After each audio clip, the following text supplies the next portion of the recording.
الحمدللہ، اللہ تعالیٰ کا لاکھ لاکھ شکر ہے کہ مالک الملک نے اپنی یاد کی توفیق اور موقع عطا فرمایا۔ لاکھوں اور کروڑوں درود حضرت محمد مصطفیٰ صلی اللہ علیہ وآلہ وسلم پر، جن کے طفیل مالک الملک نے یہ مہربانی عطا فرمائی۔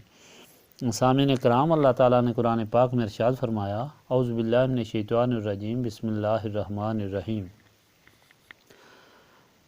پکارا ہمیں نوح نے، پس ہم بہترین فریاد رس ہیں، اور ہم نے نجات دی ان کو اور ان کے گھرانے کو بہت بڑی مصیبت سے، اور ہم نے بنا دیا فقط اس کی نسل کو باقی رہنے والا، اور ہم نے چھوڑا ان کے ذکر خیر کو پیچھے رہنے والوں میں۔ نوح پر سلام ہو، تمام جہانوں میں ہم اسی طرح بدلہ دیتے ہیں احسان کرنے والوں کو، وہ ہمارے ایماندار بندوں میں سے تھے۔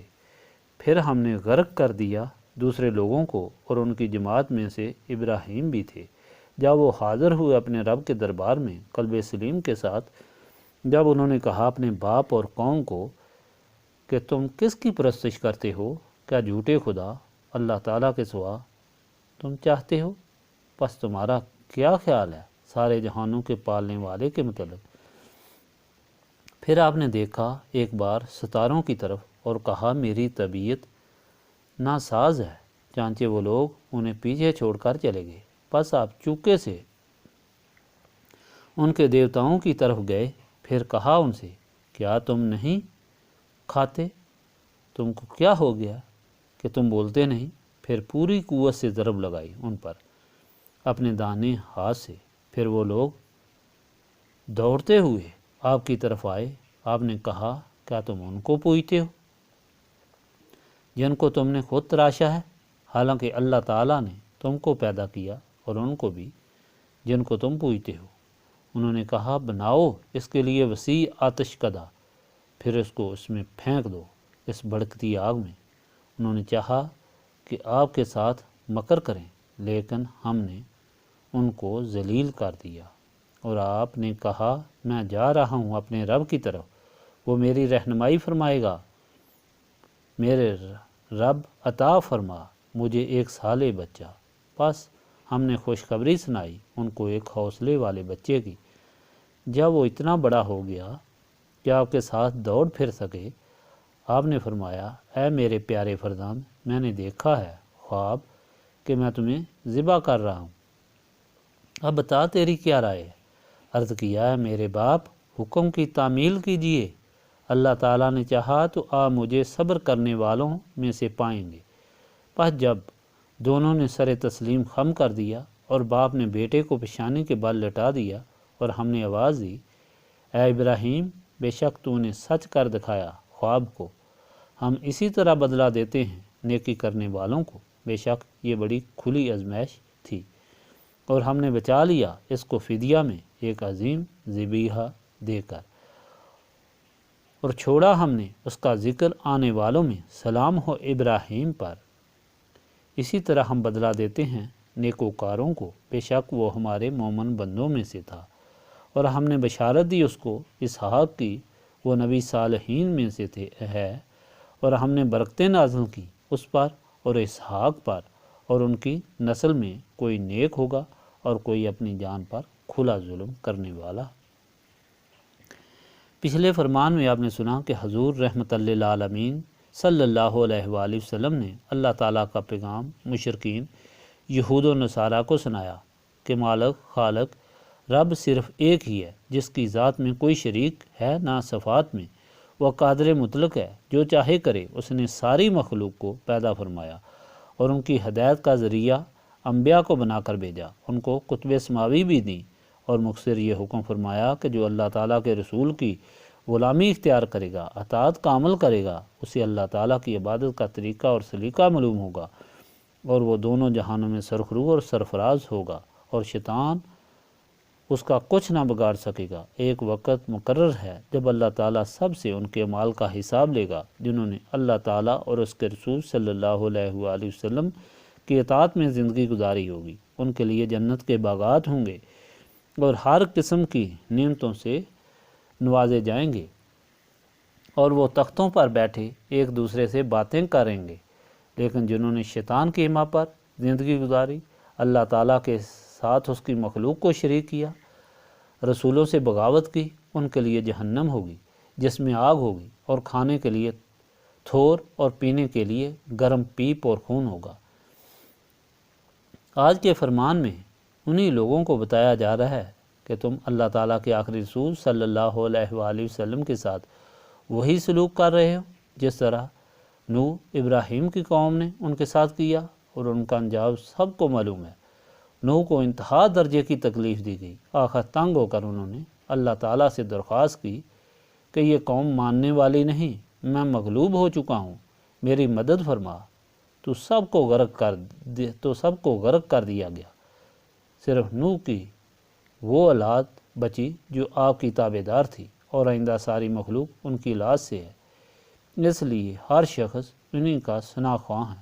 پھر فرمایا، اپنے دادا ابراہیم کو دیکھ لو، جب انہوں نے ہوش سنبھالا، پہلی نظر نجوم پر پڑی، انہیں خدا سمجھا، لیکن جب چاند طلوع ہوا تو اس کو اللہ سمجھا، پھر جب سورج طلوع ہوا تو اسے اللہ سمجھا، اور جب وہ غروب ہوا تو یقین کر لیا کہ یہ تو زوال پذیر ہیں، اللہ تعالیٰ کو زوال نہیں آ سکتا، ضرور وہی خالق ہے جو ان سب کا خالق ہے۔ تو اللہ تعالیٰ ہی کے ہو گئے۔ پھر انہوں نے اپنے باپ اور قوم کو دیکھا کہ وہ بتوں کی پرستش کر رہے ہیں، ان کو کہا کہ تم اپنے ہاتھوں سے تراشے ہوئے بتوں کو خدا مانتے ہو، تم کتنے بہک گئے ہو۔ پھر ایک دن جب سب میلہ پر گئے تو آپ نے تدبیر کی اور کہا کہ میری طبیعت ٹھیک نہیں۔ انہوں نے بت خانہ لوگوں سے خالی دیکھا، بت خانے میں گئے، کلہاڑے سے سب بتوں کے ٹکڑے ٹکڑے کر دیے، اور جو سب سے بڑا بت تھا اس کے ناک کان کاٹ کر کلہاڑی اس کے گلے میں ڈال کر خود چھپ گئے۔ جب سب لوگ پوجا کے لیے آئے، یہ حال دیکھ کر حیران ہو گئے، اور فوراً ابراہیم کی طرف خیال گیا، آپ کو پکڑ کر لائے کہ تم نے یہ کیا کیا؟ آپ نے فرمایا، اس بڑے بت نے کیا ہوگا جس کے گلے میں کلہاڑی ہے، اس سے پوچھو۔ انہوں نے کہا کہ یہ نہ بول سکتا ہے نہ ہاتھ ہلا سکتا ہے۔ آپ نے فرمایا، پھر اس کو سب کا خالق مالک مان کر اس کی عبادت کرتے ہو ہم کو؟ انہوں نے حضرت ابراہیم کے لیے آتش کدہ بنایا، کئی دن تک لوگ لکڑیاں کٹھی کرتے رہے، آگ ایسی جلی کہ دور تک کوئی بھی نزدیک نہیں آ سکتا تھا۔ شیطان بوڑھا بن کر آیا اور اس نے کہا کہ جھولا بناؤ، اس میں بٹھا کر دور سے آگ میں پھینکو۔ جب وقت آیا، حضرت جبرائیل حاضر ہوئے کہ اگر حکم دیں تو میں یہ آگ اٹھا کر سمندر میں پھینک دوں۔ آپ نے فرمایا، کہ تم کو اللہ تعالیٰ نے بھیجا ہے؟ عرض کی کہ نہیں۔ فرمایا، جو اللہ تعالیٰ چاہے گا مجھے منظور ہے۔ پھر میکائیل حاضر ہوئے، عرض کی کہ حکم دیں تو میں اس زور سے بارش برساؤں کہ آگ بجھ جائے۔ آپ صلی اللہ علیہ وآلہ وسلم نے فرمایا، کیا تم کو اللہ تعالیٰ نے بھیجا ہے؟ اس نے عرض کی نہیں۔ فرمایا، جو اللہ تعالیٰ چاہتا ہے مجھے وہ منظور ہے۔ پھر اسرافیل نے عرض کی کہ اجازت دیں زور سے ہوا چلاؤں کہ آگ بجھ جائے۔ آپ نے وہی سوال کیا، کیا تمہیں اللہ تعالیٰ نے بھیجا ہے؟ عرض کی نہیں۔ آپ نے فرمایا، مجھے اللہ تعالیٰ کا فیصلہ منظور ہے جو دیکھ رہا ہے۔ چانچہ آپ کو آگ میں پھینکا گیا۔ اللہ تعالیٰ نے حکم دیا کہ اے آگ ابراہیم کے لیے ٹھنڈی ہو جا، اتنی نہیں کہ ابراہیم کو تکلیف ہو۔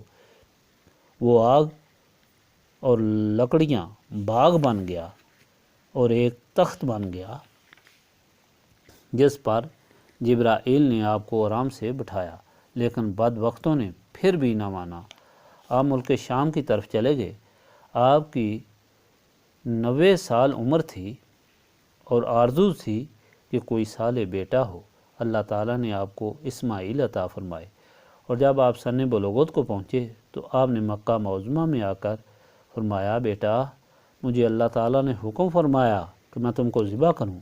اللہ تعالیٰ کے مقبول بندے کے مقبول بیٹے نے عرض کیا، فوراً حکم کی تعمیل کریں، کہیں دیر نہ ہو جائے۔ آپ کو منع میں لا کر پیشانی کے بل لٹایا تو حضرت اسماعیل نے عرض کیا، ابا جان اپنی آنکھوں پر پٹی باندھ لیں، کہیں آپ کو ترس نہ آ جائے۔ پھر اللہ تعالیٰ فرماتا ہے کہ اللہ تعالیٰ آپ کی قربانی قبول کرتا ہے اور آپ کے اس عمل کو ساری دنیا کے لیے حکم دیتا ہے اس تاریخ پر آپ کے عمل کو دہرائیں، اس لیے ایک دمبا بھیجا جس پر آپ کی چھری چلی، اور اس طرح آپ کے عمل کی یاد آج تک جانوروں کی قربانی کی شکل میں تازہ ہے۔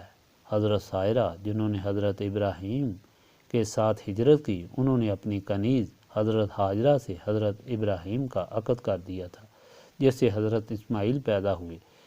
پھر اللہ تعالیٰ کی حکمت کہ حضرت سائرہ کے اسرار پر آپ کو وادی غیر ذی زرع میں لا کر حضرت ہاجرہ اور حضرت اسماعیل کو چھوڑا۔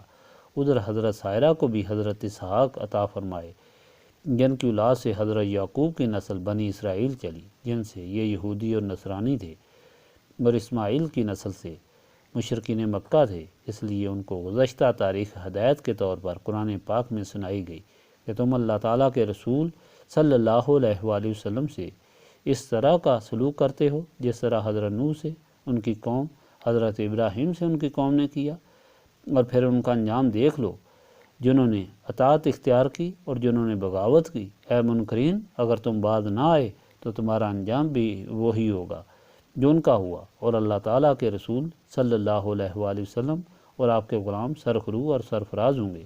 سامعین کرام، اس ساری ہدایت میں اللہ تعالیٰ کے رسول صلی اللہ علیہ وآلہ وسلم کی غلامی کی تعلیم دی گئی ہے، اور آپ صلی اللہ علیہ وآلہ وسلم کی نسبت کی برکت بیان کی گئی ہے۔ یہ محفل اسی دولت نسبت رسولی صلی اللہ علیہ وآلہ وسلم کو حاصل کرنے کے لیے اور یاد الہی سے اپنے سینے صاف کرنے کے لیے منعقد کی گئی ہے۔ استغفر اللہ العظیم الذی لا الہ الا هو الحی القیوم واتوب الیہ۔ استغفر اللہ العظیم الذی لا الہ الا هو الحی القیوم واتوب الیہ۔ استغفر اللہ العظیم الذی لا الہ الا هو الحی القیوم واتوب الیہ۔